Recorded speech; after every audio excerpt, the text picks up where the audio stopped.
ಶ್ರೀ ರಾಘವೇಂದ್ರ ಸ್ವಾಮಿ ಜೀವನ ಚರಿತ್ರೆ. ಶ್ರೀ ಸುಧೀಂದ್ರ ತೀರ್ಥರ ನಿರ್ಯಾಣ.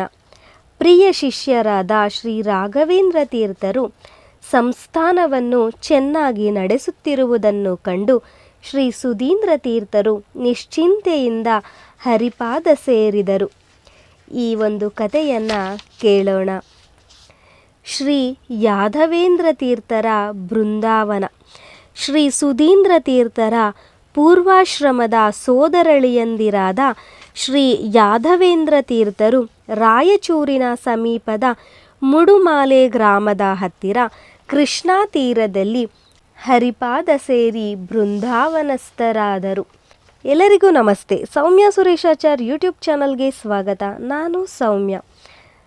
ಶ್ರೀ ಯಾದವೇಂದ್ರ ತೀರ್ಥರ ಬೃಂದಾವನ ಹಾಗೂ ಗ್ರಂಥ ರಚನೆ ಎಂಬ ಕಥೆಯನ್ನು ಕೇಳೋಣ.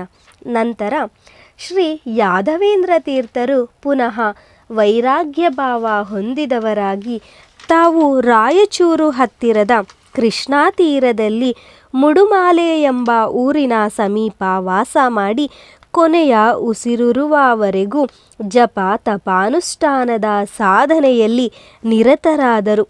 ವೈರಾಗ್ಯನಿಧಿಯಾದ ಮಹಾಮಹಿಮರಾದ ಶ್ರೀ ಯಾದವೇಂದ್ರ ತೀರ್ಥರು ಕೊನೆಗೆ ಮುಡುಮಾಲೆಯಲ್ಲೇ ಶ್ರೀಹರಿಪಾದ ಸೇರಿದರು. ಅವರ ವೃಂದಾವನ ರಾಯಚೂರು ಸಮೀಪದ ಮುಡಮಾಲೆ ಎಂಬ ಗ್ರಾಮದ ಸಮೀಪ ಕೃಷ್ಣಾ ನದಿ ತೀರದಲ್ಲಿದೆ. ಮಾಘ ಶುಕ್ಲ ಚತುರ್ದಶಿ, ಪೌರ್ಣಿಮೆ ಮತ್ತು ಕೃಷ್ಣ ಪಾಡ್ಯಗಳಲ್ಲಿ ಶ್ರೀಮಠದಿಂದ ಆರಾಧನೆಯು ವೈಭವದಿಂದ ನಡೆಯುತ್ತದೆ. ಸುತ್ತಮುತ್ತಲ ಗ್ರಾಮಗಳಿಂದ ಭಕ್ತರು ಗುರುಗಳನ್ನು ಭಜಿಸಿ ಧನ್ಯರಾಗುತ್ತಾರೆ. ಗ್ರಂಥ ರಚನೆ ಎಂಬ ಅಧ್ಯಾಯವನ್ನು ಕೇಳೋಣ. ಆ ಕಥೆಯನ್ನು ಕೇಳೋಣ. ಅದಕ್ಕೂ ಮೊದಲು ವಿಡಿಯೋಗೆ ಲೈಕ್ ಮಾಡಿ ಹಾಗೂ ನಿಮ್ಮ ಫ್ಯಾಮಿಲಿ ಮತ್ತು ಫ್ರೆಂಡ್ಸ್ಗೆ ಶೇರ್ ಮಾಡಿ.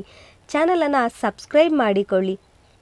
ಶ್ರೀ ರಾಘವೇಂದ್ರ ಸ್ವಾಮಿಗಳು ಶ್ರೀ ವಿದ್ಯಾದೇವಿಯ ಆದೇಶದಂತೆ ಗುರುಗಳ ಆಜ್ಞಾನುಸಾರ ಅಪೂರ್ವವಾದ ಗ್ರಂಥಗಳ ರಚನೆಯನ್ನು ಪ್ರಾರಂಭಿಸಿದರು.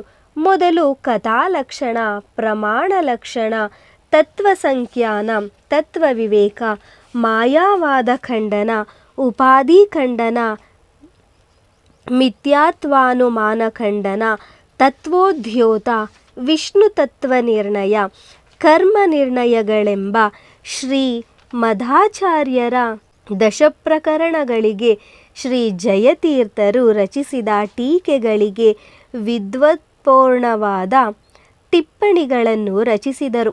ಅನಂತರ ಈಶಾವಾಸ್ಯಕೇನ, ಕಂಠ, ಪ್ರಶ್ನ, ಮುಂಡಕ, ಮಾಂಡಾಕ್ಯೋ, ತೈತ್ತಿರೀಯ, ಐತರೇಯ, ಛಾಂದೋಗ್ಯ, ಬೃಹದಾರಣ್ಯ ಕಳೆಗಳೆಂಬ ದಶೋಪನಿಷತ್ತುಗಳಿಗೆ ಶ್ರೀ ಮಧ್ವಾಚಾರ್ಯರ ಟೀಕಾಚಾರ್ಯರ ಭಾವವನ್ನು ಅನುಸರಿಸಿ ಖಂಡಾರ್ಥಗಳೆಂಬ ಗ್ರಂಥಗಳನ್ನು ರಚಿಸಿದರು.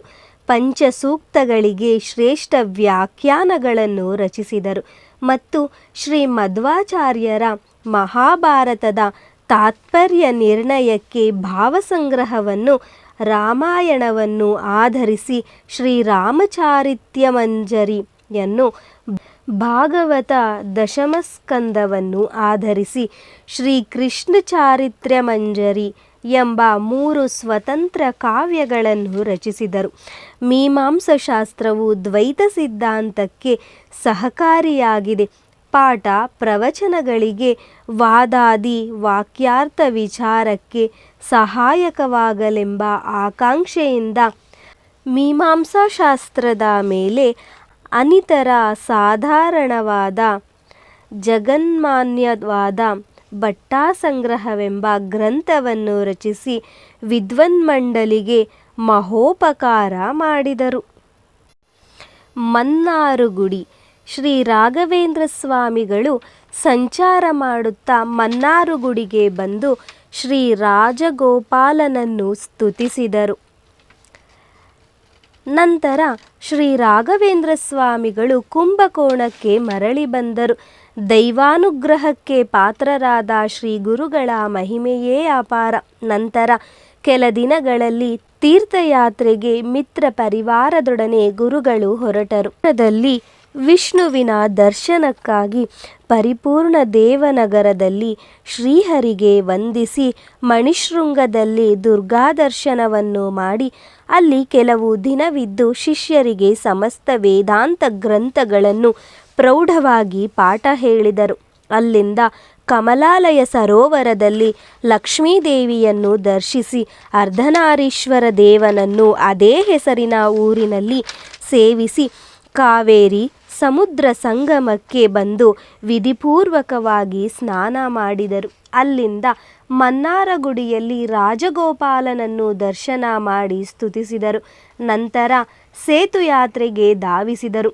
ರಾಮೇಶ್ವರದಲ್ಲಿ ಪೂರ್ವ ಪಶ್ಚಿಮ ಸಮುದ್ರ ಸಂಗಮದಲ್ಲಿ ಸ್ನಾನ ಮಾಡಿ ದರ್ಭಶಯನದಲ್ಲಿ ಅನಂತ ಪದ್ಮನಾಭದೇವನನ್ನು ರಾಮೇಶ್ವರ ಮತ್ತು ಸೇತುಮಾಧವರ ದರ್ಶನ ಮಾಡಿದರು. ಅಳಗಿರಿಗೆ ಬಂದು ರಂಗನಾಥನನ್ನು ನಮಿಸಿ ತೋತಾದ್ರಿಗೆ ಬಂದು ಸುಂದರ ನಾಮಕ ನಾರಾಯಣನನ್ನು ನಮಿಸಿ ಅನಂತಶಯನದಲ್ಲಿ ದರ್ಶನ ಮಾಡಿ ಅಲ್ಲಿಂದ ಜನಾರ್ದನಕ್ಕೆ ಬಂದು ದೇವರ ದರ್ಶನದಿಂದ ಪುನೀತರಾದರು. ಪತೀತನನ್ನು ಪಾವನ ಮಾಡಿದರು ಎಂಬ ಕಥೆಯನ್ನು ನನ್ನ ಮುಂದಿನ ವಿಡಿಯೋದಲ್ಲಿ ಕೇಳೋಣ. ಜೊತೆಗೆ ಕ್ಷಾಮ ಪರಿಹಾರ, ಶ್ರೀ ರಾಘವೇಂದ್ರ ಸ್ವಾಮಿಗಳು ಕ್ಷಾಮ ಪರಿಹಾರವನ್ನು ಯಾವ ರೀತಿ ಮಾಡಿದರು ಎಂಬ ಕಥೆಯನ್ನು ಸಹ ನನ್ನ ಮುಂದಿನ ವಿಡಿಯೋದಲ್ಲಿ ನೋಡೋಣ. ಹಾಗೆ ಯಾರೆಲ್ಲ ಚಾನಲನ್ನು ಸಬ್ಸ್ಕ್ರೈಬ್ ಮಾಡದೆ ನೋಡುತ್ತಿದ್ದೀರಾ ದಯವಿಟ್ಟು ವಿಡಿಯೋವನ್ನು ಸಬ್ಸ್ಕ್ರೈಬ್ ಮಾಡಿಕೊಳ್ಳಿ. ಹಾಗೂ ನಿಮ್ಮ ಫ್ಯಾಮಿಲಿ ಮತ್ತು ಫ್ರೆಂಡ್ಸ್ಗೆ ಶೇರ್ ಮಾಡಿ, ಲೈಕ್ ಮಾಡಿ ವಿಡಿಯೋವನ್ನು. Thanks for watching.